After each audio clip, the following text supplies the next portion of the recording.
Hey guys, how's everyone doing today? This is it's on a Monday, probably what we got a week and a half thereabout to the holidays, Thanksgiving, right? So I am busy. Well, just came off of a week of 12-hour shifts, and supposedly I've got 7 days off, but don't have too much confidence that I'll be off for a total 7 days. Anyway, that being said, next week I'm actually working Monday through Thursday, so Thanksgiving Day, guess what? Got a 12-hour shift. That being said, what we want to try to do is to kind of get, being that this is the season where people kind of start doing their big cooks and everything for the holiday, right? So I wanted to throw a couple of videos out there and show you how I do a couple of things. I want to get one with dressing, homemade dressing. I want to do a fried turkey. And this that I'm doing now is actually a little bit off. I don't know how many people actually do roast beef for their thanks to incorporate it with their Thanksgiving meal. However, that's what I'm going to do. I'm doing some roast beef. Actually, my first job as a kid, I worked at a restaurant in Mississippi uh, that was one of their main items was roast beef sandwich. They did ham sandwiches, burgers, fries, salad, baked potatoes. Anyway, they did their roast beef, and I remember I don't know exactly what was in their spices. I do know that they would basically take a big roast beef, several of them, put them in a pan, basically cover them with the seasoning, stick skewers in them, put them in the oven and bake them, put them back in. Once they finish baking, put it in the fridge, and basically we would slice it very thin and steam that. Uh, and from there, we would make roast beef sandwiches. So that's what I'm trying to somewhat reproduce now. And so I'm gonna show you our ingredients. Not very many, but it's simple. I've did it once before and it came out fairly well. So I'm gonna share that one out there. So if anybody's into that, if you like Arby's or roast beef sandwiches, it works fine. So we're gonna show you our ingredients and we're gonna get started with that. All right, so for our ingredients, don't know if you guys caught it in the background of when I first introduced this. I've got some other stuff going on. I'm experimenting with making homemade corned beef. I'm not a big fan of it. I know a lot of people like, I think it's referred to as a Reuben sandwich, which is corned beef or pastrami, right? And to make pastrami, you have to have corned beef first. And I don't try to stay away from a lot of processed meats. So kind of getting into doing, homemade items like that, regardless corned beef or whatever. Uh, so yeah, I've got a experiment that I'm getting ready to try with that. My wife she likes the canned corned beef. Like I say, she's from Ghana, so that's one of the ingredients when she makes her jollof rice. But that's a story for another day. Anyway, back to our roast beef, right? So our ingredients. I've got two roast beef. I've got a top round and a bottom round, right? That's our cut of meat that we're going to use. Okay, we for that our spices. I've got 2 packs of Lipton onion soup mix. I've got some of my homemade beef rub. Uh, it's an old Adams brisket rub recipe, and so you can't find it anymore. So you can go out there to their website, and they have the ingredients on how to make it. So I always keep me some of that when I do beef or briskets or anything like that. We've got our beef stock. We've got some store-bought rub, beef rub. Another one. I make a mixture whenever I do anything like this, right? And of course, if I'm doing big cuts of meat, since these are thick cuts of meat, I always put a rub on the outside, but on the inside, being that it's thick like that, I will always inject it. We've got a beef consomme and some French onion soup that it comes in at the end. Basically, once you get your roast beef cooked, which we will bake it in the oven, um, when you go prior to serving it or making a sandwich, it's steamed, uh, and I actually don't have a proper meat steamer. So what I do is I'll use my beef consuming and French onion on the stove top, right? I'll heat that up, and my sliced roast beef, I would just sit it in there so it will warm it basically and give it a little juice and flavor, and put that on our sandwich, right? But because we'll get to that later. So that's why you see the beef consuming and the French onion sitting here. But basically, our spices that we're going to season our meats with are these right here. We've got rubs, got three different ones: MSG, uh, beef broth, Lipton soup. Understand what MSG? I know some people have feel some kind of way about it. Uh, if you go and do the research, you'll find both pros and cons with it. It's basically a flavor enhancer, and a lot of people don't know it. But if you're eating out, you have this is one of the ingredients that most places use. Like I said, because it really enhances the flavor. Um, I wouldn't worry about it too much. I mean, this is up. It's up to you. You feel free to leave it out. I mean, your end product should be. It will be good with or without it. But like I said, it's a flavor enhancer, and it does enhance the flavor. Like I said, I don't eat this stuff every day, and you don't use that much of it. So either way you go, it's going to be better than any store bought or processed meats, because with that you have added preservatives and all of that stuff. We don't have that. So, but like I say, that's up to you.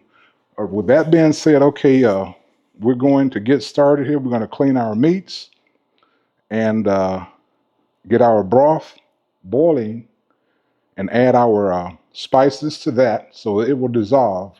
And then we're going to inject the meats. And, well, basically, like I said, I'll add a little bit of all of this to our liquid, right?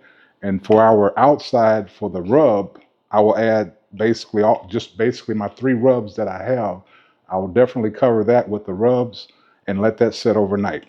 So we're going to get this started, and I'll come back to you and show you the, I won't say the finished product, but the finished seasoning of our roast beefs. All right. We have our roast beef here. I went and covered it with our outside rub, right? You can see that we've got that well covered on all surfaces, top, sides, bottom, and we got it on a rack here because we're going to let this sit in the refrigerator overnight, maybe 24 hours. I haven't decided yet. And you want it on a rack so it can the cooling can go on the underside of it too. Instead, if you can't put it on a rack, if you set it in the pan, that's going to be fine too. So we've made our injection broth here. Like I said, I was going to use the onion soup mix and some of the rub to and the beef broth. Put that on the stove so everything could dissolve in there. And when you injecting whatever you're injecting, regardless of what you're cooking, right? You want to make sure that you cool your liquid off before you inject it, because you don't want to inject a hot liquid into a cold meat, because it will tend to start to cook that meat wherever that hot liquid hits your meat. So we've had this setting in the fridge, and I put it in the freezer for a minute to make sure it's cooled down. Uh, so we can start our injection process here. So basically, we're just going to go through and inject it. Make sure it's seasoned well on the insides. Understand when you when you're injecting meat, it will fight you. It will fight you, right?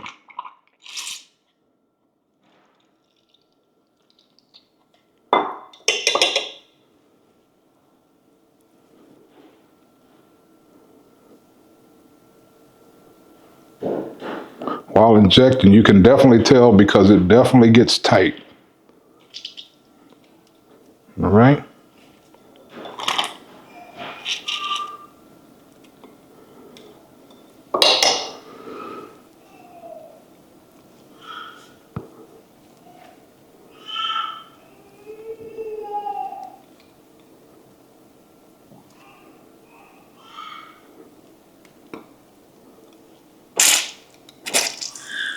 You can see how I kind of move my injector around to make sure it's try to make sure as best as possible you get even coverage of on the meat from the inside of it, right?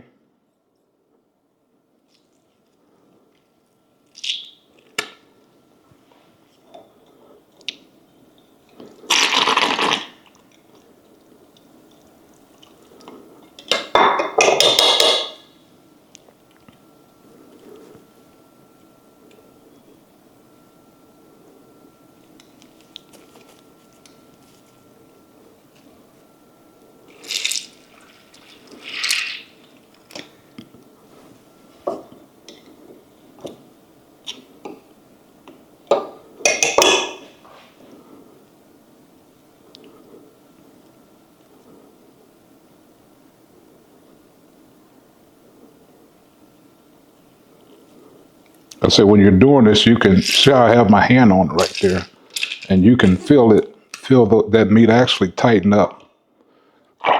That's when you know the liquid is getting in there, your marinade is getting in there and setting pretty well, right?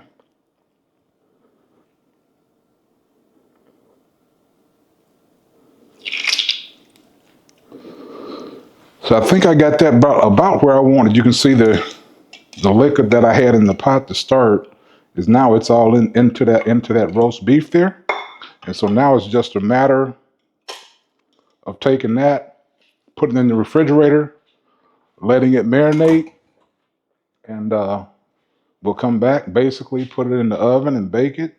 You want to when we bake it, we're going to try to get it to an internal temp of about 145. We'll pull it out then. Because like I said, this is roast beef. We're gonna slice it. I'm gonna use my meat slicer, slice it thin for the purpose of making roast beef sandwiches. When we get ready to get to that point, we'll come back and get that started. So this is our roast beef that we seasoned and let marinate overnight for close to a day now, actually. And so now it's ready to go into the oven. So we're preheating our oven to 325 degrees Fahrenheit. And what you want to do prior to putting it in, before you put it in, before you do that, actually, you want to pull out your roast and let it actually come down to room temperature about an hour prior to putting it in the oven. So we have had it setting out now for a couple of minutes. So we're just going to let them sit here and come up in temperature, I should say. And I'm going to use my thermometers that I use when I'm smoking, because we want to cook it to our internal temp. I'm going to do mine probably up to somewhere between 125 and 130 degrees, right? And then we're going to pull it out and let it rest and wrap it and put it in the refrigerator, and then it'll be ready to slice. You don't want to cook them to a kind of a high, or 145, 155, or whatever, because you're going to end up with some tough meat then. So what you want to do is cook it basically till it's, I would say, between rare and medium rare, and you want to pull it out and let it rest, because it's going to continue to cook for a little bit once you pull it out. But just pull it out about between 125 and 130, and let it rest. And like I said, wrap it in foil and put it in the fridge, and then it's ready to slice once it cools down. So that being said, once this sits for an hour, and our oven get up to temp, we're going to put this in the oven, and we'll come back and show you the product once we pull it out of the oven. All righty, ladies and gentlemen. So we're back. This is pretty much the ending of our roast beef. We've got it out of the oven, so now it's a matter of letting it sit for 20 to 25 minutes, and then we are going to put it in the refrigerator and let it set overnight, cool off, and it's ready for slicing. That's it. And like I said, before we take it out and make sandwiches with it, we will warm it in our French consomme and French onion and beef consumi soup, right? To add that extra flavor to it before we make our sandwich. We butter our buns and put those on a griddle and get those toasted, well toasted. And like I said, we get our meat in that beef consumi and French onion soup mix. And that's it, folks. It'll be a wrap from there. So there we go. Roast beef. Okay, and people, there's our finished roast beef that we made. After we seasoned it, let it set in the refrigerator overnight, get that good crust on it, and then we baked it to that internal temp of about 130. I pulled it out of the oven, let it rest for about 25 minutes, wrapped it in foil, refrigerated it again overnight, and today I went out and pulled out my meat slicer, and we sliced it. And this right here is the end product. However, like I mentioned earlier, if you taking this and making sandwiches out of it, I mean, yeah, if you like to eat, just cold cuts, whatever, you can do that. It's good for that. But if you're making a roast beef sandwich, you would steam it. And like I said, I would use I use a combination of French onion and beef consumi to give it a little added flavor, and steam that. And then you put it together on a buttered bun and you build your sandwich however you like it. And there you go. Homemade roast beef.